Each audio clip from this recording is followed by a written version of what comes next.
It didn't feel like home straight away. It was too different for that. But I could relate to it, East Africa.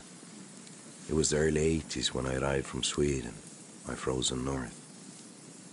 I think I loved it from the first day, but not till the last. But then I'm not there yet. I was met with utmost generosity, one where life is given for freedom, righteousness, for peace. One day I would realize that the ones capable of such evil as I'd get to know had no right to be remembered. It ought not put a rose upon their grave. What ought to be remembered are the things that got us through their evil. When it's too lethal, oppression gives man the righteous struggle. It's about fire and flames. Man possesses it in his hands, but holds it in his heart. And the war in the bush began.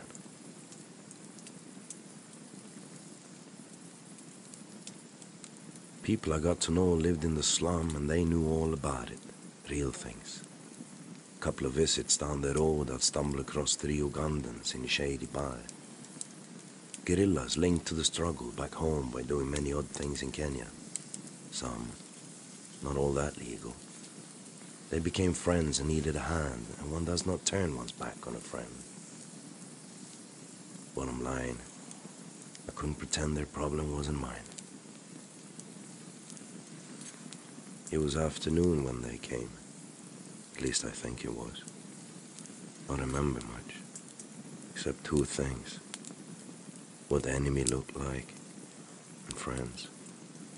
None of it very pretty. It was a massacre and I came to in a field hospital with an angel next to me. And some other bastard that named me Lucky. I knew there was no turning back. No luxuries I had the right to use. Good passport, money, color, nothing.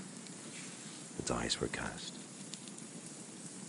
I'd been saved by a guerrilla unit, not only fighting the government, but also other guerrillas, ex-regime soldiers, bandits and thugs roaming and murdering. And a new threat, one that massacred for nothing and much swifter than anything they'd known. What a bloody nightmare. She was all to me, the one I fell in love with, helping me back onto my feet, the angel. She would tell me she loved me as much as she'd love to see her country at peace, that the only thing she couldn't answer was which one of us she'd give her life for. I didn't want to know. All I knew was I needed no other reason to be there, ever.